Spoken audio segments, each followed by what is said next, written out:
It was late October, the kind of night when the wind rattles old windows like they're trying to remember who still lives behind them. I was half asleep on the couch, a muted documentary humming in the background, when the knock came. 3 sharp, uneven hits against the door. At first I thought it was the wind, but then came the second set of knocks, louder this time, impatient. When I opened the door, my brother was standing there. We hadn't spoken in years, not since that fight that split our family in two and left every holiday silent. He looked wrong. His shirt was torn, his hair stuck to his forehead, and his hands were trembling. There were streaks of blood down his collar, though I couldn't tell if it was his or someone else's. He didn't try to come in. He just held out a small flash drive, his eyes wild but strangely calm. "Don't ask me anything," he said, voice hoarse. "Just keep this safe. Open it 10 years from today, not before." I remember the exact date, October 23rd, 2015, because it was my niece's birthday. I tried to question him, to ask what was going on, but he was already backing away down the steps. When I shouted after him, he didn't turn around. By the time I reached the street, he was gone, as if the night had swallowed him whole. I called his wife that same hour, my hands shaking. She sounded confused, even scared. Said my brother was right there beside her, watching TV, perfectly fine. "He's home," she insisted. "He hasn't been anywhere." I hung up without another word. For a long time I stood in the doorway, staring into the dark, clutching that flash drive, wondering what I had just seen. I kept it hidden in a drawer for 10 years, through new jobs, new homes, and the quiet decay of our relationship. I thought I'd forgotten it completely. But on the exact same day, a decade later, I saw a photo of my brother and his family standing on a wooden bridge in Nova Scotia, and everything I'd buried came rushing back. For a long time, I convinced myself that night never really happened, that maybe I'd dreamed the sound of his voice or imagined the blood on his shirt under the porch light. The mind has a way of editing what it can't explain, smoothing out the edges until reality feels safe again. Still, every October I'd catch myself glancing at the drawer where that flash drive slept, buried beneath old receipts and spare keys. My brother and I had always been different. Him, the kind who believed that hard work could fix anything. Me, the kind who ran when things cracked. We stopped talking after our father's funeral. Words were said that shouldn't have been. Silences stretched too long to mend. By the time 10 years had passed, we were strangers linked only by a shared surname and a handful of fading memories. But that night in 2015 wouldn't leave me entirely.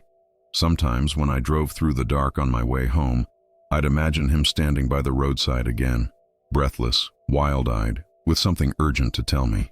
It was easier to let the thought drift away than to chase what it meant. Then, on the morning of October 23rd, 2025, I woke to the sound of a notification on my phone. It was a social media post. My brother, his wife, and their daughter smiling on a wooden bridge in Nova Scotia. The caption read, "Celebrating Lily's 10th at our favorite spot." The image looked warm and ordinary to anyone else. But to me, the sight of that bridge, the angle of the river beneath it, struck like a pulse of déjà vu. That was when I remembered the promise. 10 years to the day, and the drawer no longer felt like just a drawer. The day had started like any other. Coffee gone cold before I could finish it, a gray drizzle brushing the windows, the kind of soft light that makes the world feel half forgotten. I worked from home now, a quiet routine that left too much room for thoughts I'd rather avoid. My apartment in Burlington overlooked a narrow street lined with maple trees, their leaves already beginning to rot where they fell. Autumn was dying again, and I felt older for noticing. I'd seen the post that morning, my brother smiling in the crisp Canadian air, his daughter holding a yellow balloon, the river glinting behind them, and something inside me shifted. It wasn't panic at first. It was recognition, slow and heavy, the kind that makes your stomach feel weightless for a second before the dread sets in. The bridge in that photo looked exactly like the one I'd glimpsed in a dream years ago, the one that ended with the sound of splintering wood and rushing water. By mid-afternoon, I'd given up pretending I could focus on work. The words on my screen blurred together until they looked like static. I opened the bottom drawer of my desk, the one that had followed me through 3 different apartments, and there it was, the small flash drive, taped to the corner of an old receipt. Dust clung to it like a fine layer of memory. I hadn't touched it since the day he gave it to me. For a while, I just stared at it. It was ridiculous, I told myself. An old USB stick couldn't possibly hold anything worth fearing. Maybe he'd left me some kind of twisted peace offering. A video from before we fought. A half-hearted attempt at reconciliation. But the image of him that night wouldn't leave my mind. The blood on his shirt, the tremor in his voice when he said 10 years. That wasn't guilt. It was warning. I plugged it into my laptop. At first, nothing happened.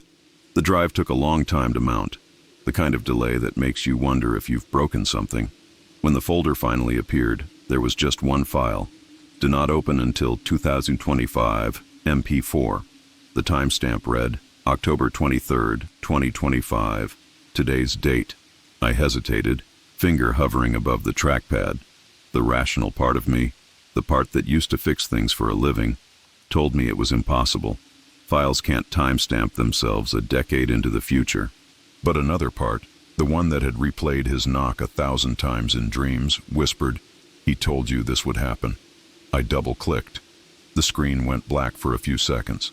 Then, faintly, a voice, distorted by static, low and shaking. My brother's voice. "If you're watching this, it means it's today. Don't call me crazy, just listen. There's a bridge, Timberlake Crossing outside Halifax. The supports, they're wrong. They've been wrong for years." The vibrations, the video stuttered. For a moment the image caught up.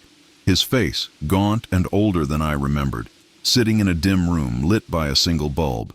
There were papers behind him, maps maybe, and what looked like a local news report frozen on another monitor. "I can't explain how I know," he continued, "but if I don't say this now, I'll never get the chance. Don't let me go there. Whatever you do, keep me off that bridge. It's not just me, it's my family too." The recording cut abruptly. No goodbye, no context, just silence. I stared at the screen long after it went dark, waiting for my pulse to slow. Outside, the light was fading, the drizzle turning into steady rain.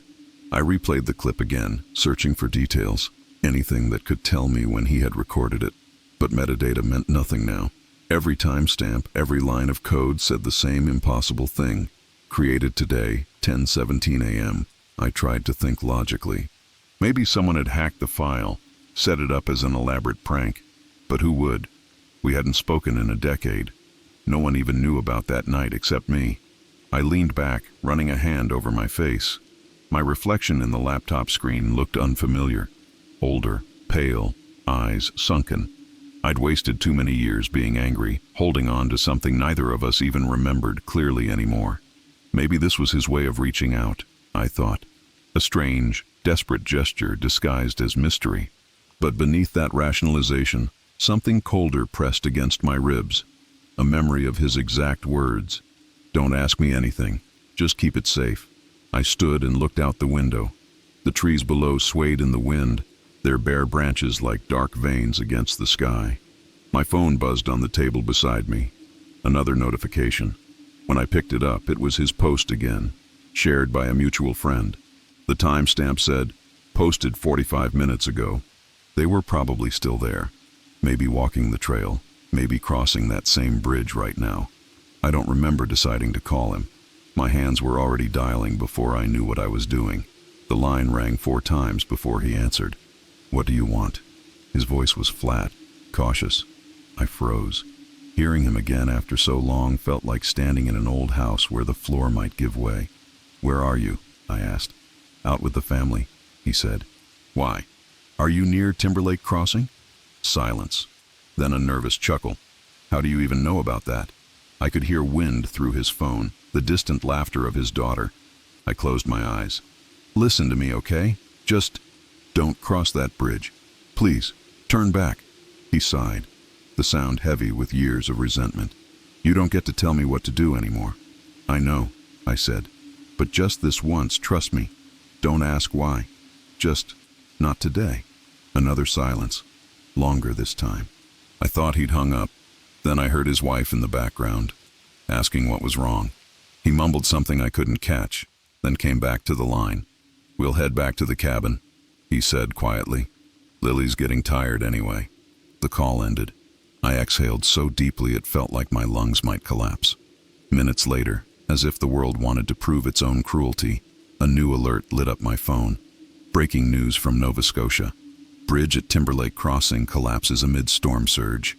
Travelers narrowly avoid disaster. I sank into the chair, unable to move. The rain outside thickened into a curtain, smearing the world into gray. My brother didn't call back that night, but he didn't need to. I knew what the silence meant. Somewhere far north, he had looked back at the broken bridge, realizing, maybe for the first time, that the warning wasn't meant to save anyone else. It was meant to save himself. I didn't sleep that night. Rain ticked against the glass, slipping down the window like thin veins of mercury. On my laptop, the news played in an endless loop. Flashing lights, the skeleton of Timberlake Crossing half submerged in the river. Reporters said the same words over and over. Miraculously, no casualties. The phrase landed wrong every time. A miracle implies a witness. I wasn't sure I wanted to be one. I watched my brother's video again, frame by frame. His voice trembled beneath the static, but it wasn't fear I heard. It was certainty. The certainty of someone who had already lived the thing he was trying to stop. Behind him I saw maps taped to the wall, faint sketches of river channels and road lines, and on a second monitor, the frozen image of a news broadcast. He wasn't trying to change the past. He was trying to make it arrive on time. Sometime around midnight, my phone buzzed. The name on the screen froze me. Daniel. For 10 years, that name had been a wound I refused to touch. I let it ring once, twice, and then answered. "You called today," he said. No greeting, just that. I did. "How did you know about the bridge?" "I didn't," I said. "I just felt something was wrong." I could hear wind on his end, soft laughter, his daughter's voice fading in and out. "We turned back," he said quietly. "Lily was upset. She loves that hollow sound the boards make when you walk across them." "I know the sound," I said, then regretted it instantly. Silence filled the space between us, thick and electric. "Thank you," he said at last. "For what?" "For calling when you did." After he hung up, I sat staring at the phone, the reflection of the news still flickering across my face. Gratitude didn't undo anything. It just widened the ache. I wondered if he realized the weight of what had almost happened, how close time had come to closing its hand around him. The rain eased near dawn. I stood by the window, the sky dull and colorless, the world washed of edges. I took the flash drive from the desk, turning it in my fingers. The scratches along its casing glinted faintly. I had touched this same object a decade ago and ignored it out of fear or pride, or both. Now it felt heavier, as though the years had settled inside it like dust. By morning, I was already driving north. I didn't pack much. A change of clothes, a thermos of coffee, the flash drive in my coat pocket. The interstate unspooled in long silver lines through rain-polished trees. I told myself I was going to see the river, to understand what had nearly taken him. But underneath that, I knew I was chasing something else, proof that the world hadn't lost its shape entirely. At the border, the officer asked my destination. "Halifax," I said. He stamped my ID and waved me through. The radio hummed with static, then caught a local station. Talk of the collapse, experts arguing about maintenance budgets. I turned it off. The hum of the engine felt truer than anything they said. The road narrowed through the forest. Pines leaned close like spectators. The sign for Timberlake Crossing appeared out of the fog, half covered in wet leaves. I slowed to a crawl. The air smelled of mud and iron. When I reached the clearing, I parked and stepped out.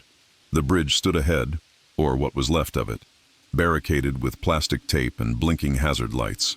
Half of it still reached toward the far bank, the rest torn away and swallowed by the river. Wooden beams jutted like broken bones. A pickup truck idled nearby, 2 workers in reflective jackets leaning against it, watching the current. I approached as far as the tape allowed. The water below was swollen, thrashing against the supports, thick with debris. A current like that doesn't ask permission. I thought of my brother standing where I was now, his daughter tugging at his sleeve, her laughter spilling into the noise of the river.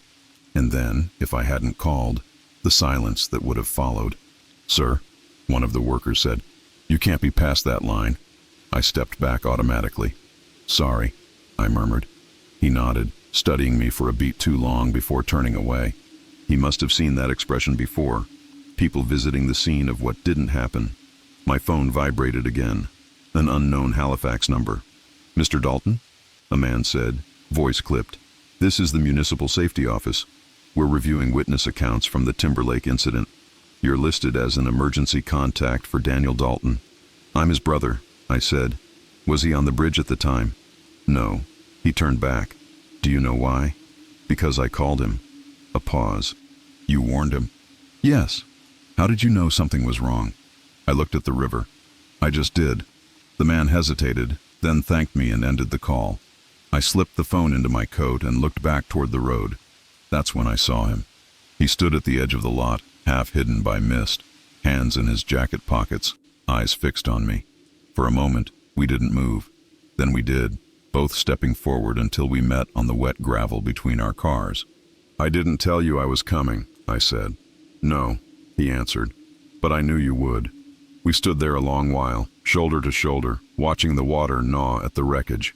"You saved us," he said finally. "You turned around," I said. "I only did because you called." The logic of it didn't fit inside language. 10 years earlier, he had come to me covered in blood to deliver a warning that would save his future self. Now we stood on the far side of that warning, alive and unsure what to do with the quiet that followed. "Come by the cabin tonight," he said. "Lily will want to meet you properly." I shouldn't intrude. "You should," he said firmly. "We have extra cake." The drive to his cabin wound through tall spruce and patches of fog that clung to the ground like breath. By the time I arrived, the light was fading. The house sat in a small clearing, its windows glowing with amber light. I parked beside his truck and hesitated at the porch steps. The door opened before I could knock. "About time," he said, a faint smile breaking through the weariness. Inside, the air smelled of wood smoke and sugar. His wife greeted me warmly but cautiously, her eyes shining with that complicated relief reserved for miracles narrowly achieved. Lily sat at the table, frosting on her fingers, grinning like the world had never scared her. "We saved you a piece," she said, handing me a plate. "Just in time," I replied. My brother laughed, a sound I hadn't heard since we were young. It caught me off guard, that simple, human noise. Later, when they went to bed, I stayed on the couch in the front room. The fire had burned down to embers, and the river outside whispered through the dark like a long exhale. On the table before me, the flash drive gleamed faintly in the firelight. Small, black, patient. I thought about opening it again, but didn't. Some things don't need to be replayed. They just need to be witnessed once properly. I lay there listening to the cabin breathe. Every creak in the wood, every sigh of the wind felt like proof that the world, for now, was still holding. And for the first time in 10 years, the silence between us wasn't empty. It was full of everything we hadn't said, and finally didn't need to. Somewhere between waking and sleep, I realized the truth had never been about how the message traveled, or what strange fold in time had made it possible. It was about something simpler, that after all the years of anger, I had still been listening, and he had known I would. The rest was just static in the wires. Morning arrived, wrapped in fog. The cabin creaked softly, the air smelling of wet pine and smoke. For a moment, I didn't know where I was. Then I heard laughter coming from the kitchen. It was small, bright, ordinary. Lily was arguing with her father about pancakes. The sound of them, alive and whole, felt almost unreal. I hadn't woken to family sounds in years. I let it sink in before standing. When I walked in, my brother glanced up from the stove, spatula in hand. "Coffee's still hot," he said, as if this were something we did all the time. His wife smiled faintly but didn't speak. The silence between us wasn't hostile anymore, just careful, like a truce made of breath. Lily climbed onto a chair beside me. "Dad says you used to live in the mountains," she said. "Vermont," I told her. "Plenty of trees. Too much snow. Do you miss it?" "Sometimes." "Then why'd you leave?" I smiled. "People leave for all kinds of reasons. Sometimes they just need to see if they can come back." She nodded, satisfied, and turned her attention to syrup. Kids don't need explanations. They just want truth small enough to hold. After breakfast, my brother's wife took Lily outside to feed the birds. The house quieted. He poured more coffee for both of us. For a while, we didn't speak, just listened to the sound of the forest breathing through the open window. "You remember Dad's old watch?" he asked suddenly. "Yeah, you fixed it before the funeral. It never worked right again." He reached into his pocket and placed it on the table. The glass was cracked, The hands were stopped at 10:17. That time again, I murmured. It was the same timestamp from the video. He gave a small laugh. I noticed that too. It quit ticking the morning after your call. We both fell quiet. Wind brushed against the windows, a soft reminder that something outside us was still moving. He looked at me. You sounded different on the phone. Calm, like you already knew what was going to happen. I didn't, I said. It just came out, not today. He turned the watch over in his hand. Maybe that's the point. The faintest tick fluttered inside the watch and stopped again. I couldn't tell if it was real or just memory playing tricks. Maybe some things don't stay broken forever, I said. He smiled, tired, honest. You sound like Dad. That's the first time that hasn't felt like an insult. We both laughed quietly. The sound felt fragile, like glass warming in the sun. Then his expression changed. You really think it was me? The night you said someone came to your door? I know it was, I said. He nodded slowly, as if he'd expected that answer. I saw you too. The words hung between us. I waited. A few nights before the trip, he said. I couldn't sleep. Got up, went to the kitchen for water. You were on the porch. Didn't knock. You just looked at me and said, "Don't ignore it this time." Then you were gone. My pulse slowed. You thought it was a dream? I did. Until the phone rang the next morning. Neither of us spoke for a while. Outside, the forest shifted in a low gust, leaves tapping softly against the glass. You came to me, I said. And I came to you. Different nights. Same storm. Maybe time folds back on itself sometimes. He said, maybe it only takes one of us to notice. We didn't try to explain it further. Some truths die when you chase them too hard. Lily's laughter carried through the trees again. He went to the window and smiled faintly. You staying tonight? If that's okay. It's more than okay, he said. We've got extra cake. That afternoon we drove into town for supplies. The road curved through stands of spruce and small pockets of fog. The silence between us was no longer sharp. Every so often he'd point something out, a fishing dock, a store our father used to like, and I'd listen. It felt like muscle memory, the way families fall back into rhythm once the noise burns off. We stopped at a diner by the harbor. 2 mugs of coffee, both half drunk. Through the window the water lay flat under a sky the color of pewter. He traced a ring of condensation on the table with his finger. You think Dad would have believed any of this? He'd have told us to get more sleep, I said. He laughed. Yeah, he probably would have been right. For a few minutes, we just watched the tide move. There was peace in not explaining things.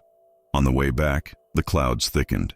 Rain came in slow sheets, washing color from the landscape. The wipers moved like metronomes, counting time we didn't deserve. I stared at the river that kept appearing beside the road, sometimes close enough to touch, sometimes gone entirely. 10 years had passed, and yet it felt like we were driving through the same conversation we'd left unfinished. When we reached the cabin, the light outside had turned the color of old film. Lily was drawing at the table, her tongue caught between her teeth in concentration. She looked up when we entered. Look, she said, holding up a sheet of paper, a crayon drawing of a bridge spanning a blue river. It's the one that broke. Her father smiled. That's beautiful. She frowned. It's not finished yet. Neither are we, I said softly. She nodded like she understood, even if she couldn't. Kids always sense what adults hide behind words. Later that night, after they'd gone to bed, I sat by the fireplace. The flames were low, almost gone, but the glow still reached the table where 2 small things lay side by side, the cracked watch and the flash drive. One belonged to the past, one to the future, and somehow both had led us here. I turned the watch over in my hands. The metal was cold, but it seemed to hum faintly, as if trying to remember the sound of time.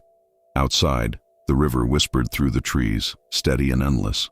It was the same sound that had haunted me for years, only now it didn't feel like a warning. It felt like forgiveness. I closed my eyes and thought about the bridge, not the one that fell, but the one that still existed in memory, whole, unbroken, stretching across the years between us. Maybe that's what time really is. Not a straight line, but something that bends just enough for 2 people to meet again in the middle. When I finally lay down, I could still hear the water moving through the dark, carrying the fragments of the day toward the sea. Somewhere in that current was the sound of our voices, tangled and indistinguishable. For the first time in a decade, I didn't feel like the world was rushing past me. It was waiting, patient, familiar, as if it had been holding this moment open until we were ready to step into it. Before sleep took me, I thought of one last thing. Maybe he hadn't come to warn me at all. Maybe he came so I'd remember how to listen, so that, when the time came, I'd pick up the phone. The rest, I think, was never about saving lives. It was about saving what was left of us. I woke before dawn to the sound of rain whispering against the cabin roof. The river had changed overnight, louder now, restless, as if replaying its own memory. The air inside smelled like smoke and pine, and somewhere down the hall I could hear the faint rhythm of Lily's breathing through the walls. For the first time in a long time, I felt something close to peace. It didn't last. When I stepped onto the porch, my brother was already there, a mug in his hands. He nodded toward the second cup beside him. I took it without a word. "You ever notice how the river sounds different after rain?" he asked. I listened.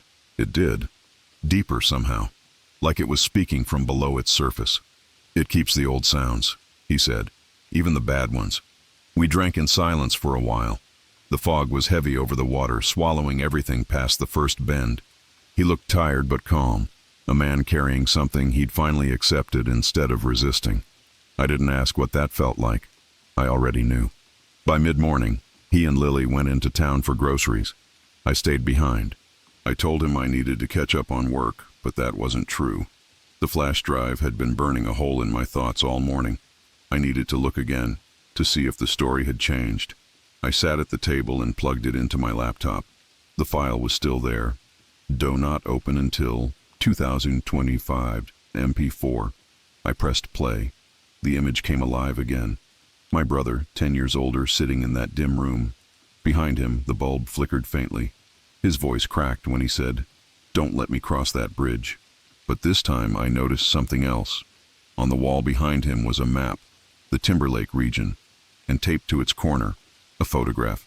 A bridge mid-repair, men in safety vests blurred by motion. The caption beneath it read, "Municipal Draft, Timberlake Corridor, 2014. I paused the frame and zoomed in. A name sat in the corner, H. McCoe. I didn't know the name, but the coincidence felt deliberate, like a breadcrumb left for me to find a decade later. I checked the metadata again. Still marked with the impossible date, October 23, 2025. But hidden deeper, beneath code and timestamps, was another line, faint but visible. 2015, 10 to 23, 22:41. The exact minute he had stood at my door. I stared at the numbers until they blurred. There's something unnerving about seeing time written down. Proof that two moments, separated by 10 years, occupy the same line of code. It makes the years feel porous. A gust of wind rattled the window. The river seemed closer now, like it had crept up the bank to listen. I closed the laptop and looked around the room. The quiet table, the old clock on the wall, the framed photo of us as kids fishing with Dad. The same watch I now carried hung from his vest in that picture, frozen mid-swing. It was strange to realize that even in photographs, time tries to move. The sound of tires on gravel broke the spell. They were back. Lily burst through the door holding a box of cereal, her hair damp from the rain. "Look, Uncle," she said. "We got the kind with the toy inside." I smiled. That's the important part. My brother carried the groceries in, shaking water from his jacket. "Town's quiet," he said. "Feels like everyone's pretending last week didn't happen." "People do that," I said. "They rewrite things they can't explain." He nodded slowly, as if he understood more than I'd said. After lunch, he asked if I wanted to drive back to Timberlake. "Just to see it one more time," he said. I agreed. The road was slick with mist, trees bending under the wind. When we arrived, the bridge looked even smaller, a broken outline against the gray. A few workers remained near the barricade, talking quietly.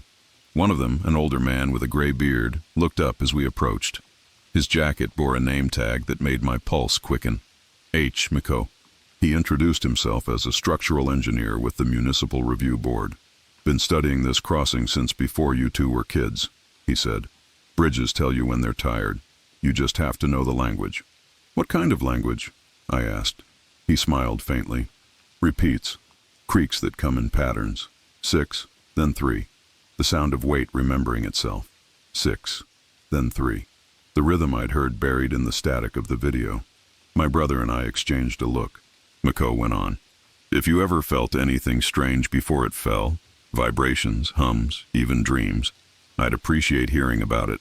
Sometimes warnings don't look like warnings at first. He handed me a small card with only a number written in pen. If it ever happens again, call me. Before the sound repeats. On the way back, the sky began to clear. Patches of light slipped through the trees, catching on wet branches like pieces of glass. We didn't talk for a long time. Then he said, "You heard it too, didn't you? That rhythm." "I did," I said, "and I think I heard it before I ever opened the file." He glanced at me, expression unreadable. "Then maybe it wasn't the file sending the message." "What do you mean?" "Maybe it was the river." I wanted to argue, but I didn't. The longer I stayed here, the more I believed the river carried echoes, not just of sound, but of intent. Every drop that passed beneath the broken bridge had once been somewhere else, seen another time, another face. Maybe the current wasn't moving forward at all. Maybe it was circling. When we reached the cabin, the light was fading again. Lily was drawing at the table, a crayon sketch of a river and two stick figures standing on opposite banks. "Who's that?" I asked. She smiled. "You and Dad. The bridge isn't finished yet." Her words landed heavier than she meant them to. That night, my brother sat outside while I stayed in the living room. I opened the laptop one last time. The video flickered to life again. Near the end, before the image cut out, I saw something I hadn't noticed before. A shadow passing behind him. His eyes flicked toward it, and for a moment, his lips formed another word. Not don't, not please. Something softer. It almost looked like Dad. The image froze there. The shadow, the half-formed word, the sound of 6 faint clicks before silence. I closed the laptop and sat in the dark. The watch on the table ticked once, then again, then stopped. My brother came in quietly, the porch light haloing him in the doorway. "You think it's over?" he asked. "No," I said, "but maybe it's resting." He smiled. "That's good enough for me."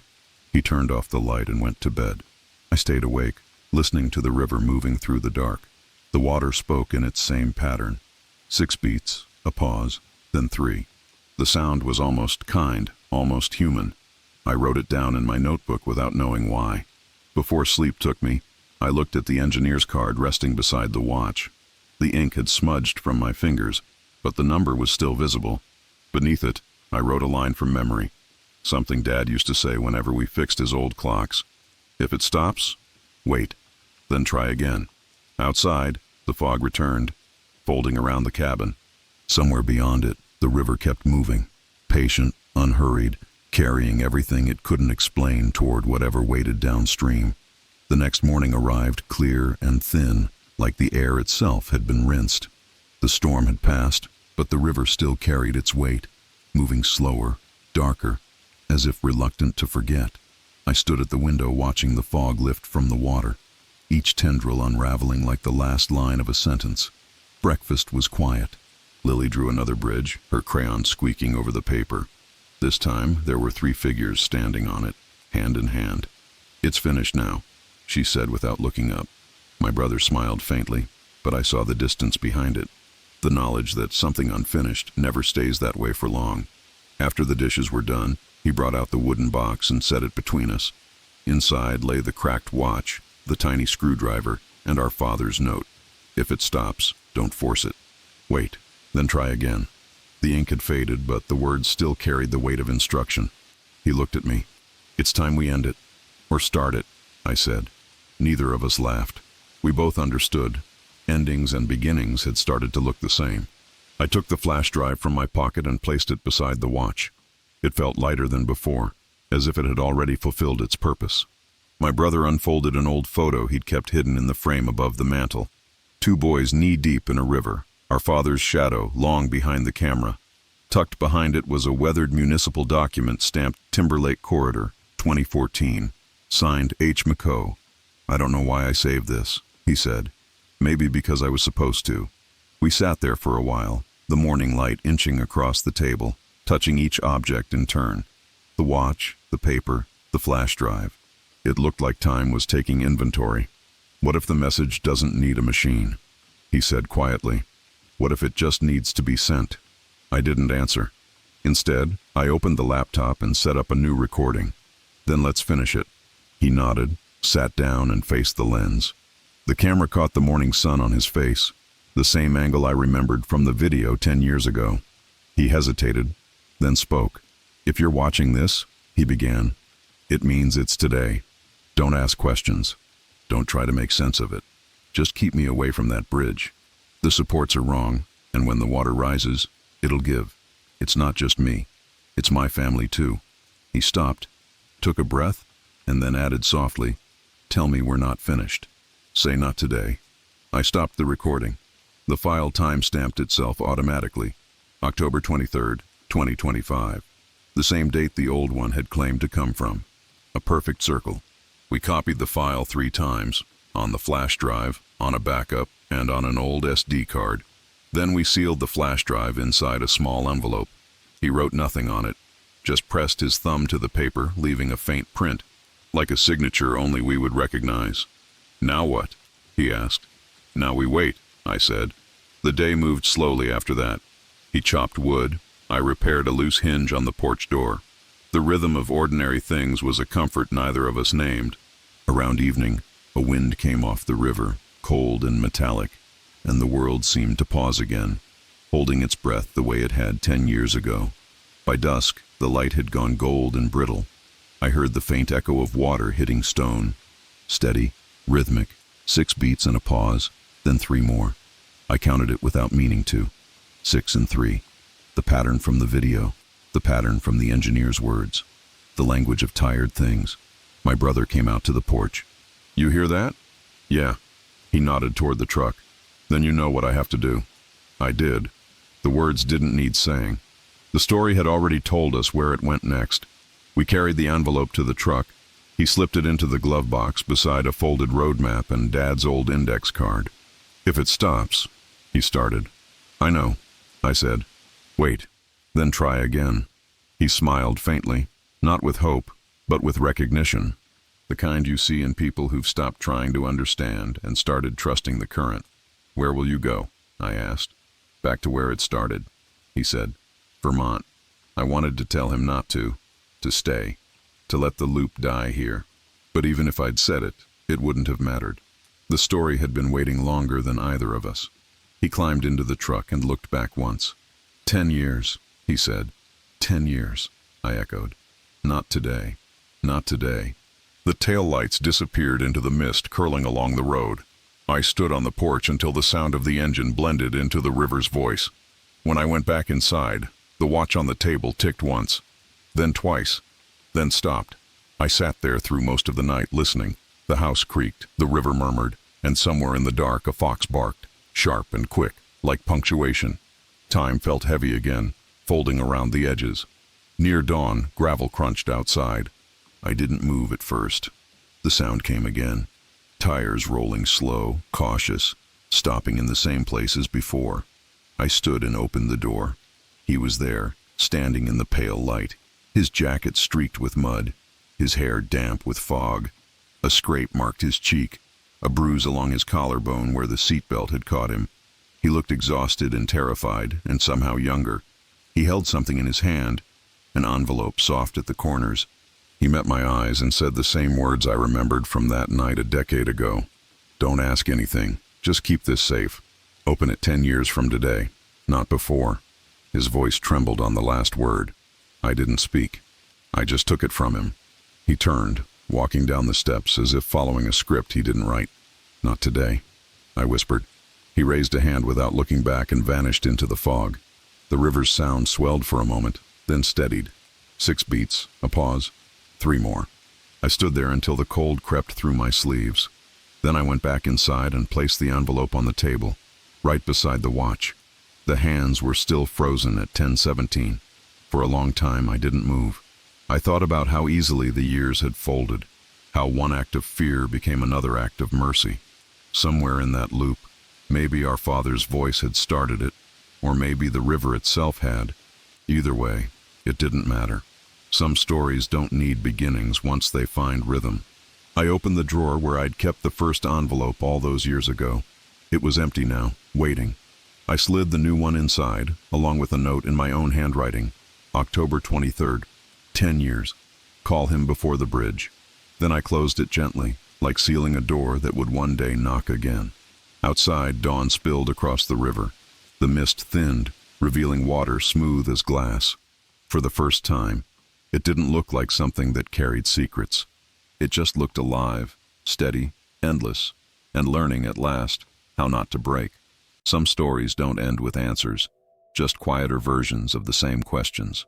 10 years ago, a knock at my door changed everything I thought I understood about time, forgiveness, and the stubbornness of love. And now, standing where it all began, I realized the story was never about warnings or bridges or even survival. It was about listening. The river still moves behind the cabin. Some nights I sit by the water and hear the same rhythm. 6 beats, a pause, 3 more. It used to frighten me. Now it sounds like a heartbeat steadying itself. Maybe it's the world remembering us. Maybe it's just what water does when it learns to carry what almost drowned it. The watch on my desk still rests at 10:17. I could fix it, but I won't. It feels right to let one small thing stay still. Proof that not every silence needs to be filled. Sometimes I wonder if, somewhere far from here, another version of me is opening that drawer, finding the envelope, and choosing to make the call. Maybe that's how time heals, by giving us another chance to do what we almost didn't. Every October, when the fog rises over the river, I listen, and when I hear the faint sound of water tapping against the stones, 6, pause, 3, I whisper the only words that ever seem to matter. Not today. If you made it this far, thank you for listening. If the story stayed with you, even for a moment, leave a light behind before you go. And if you ever find yourself thinking about a knock that never came, maybe it's just time, reminding you that not everything lost is gone.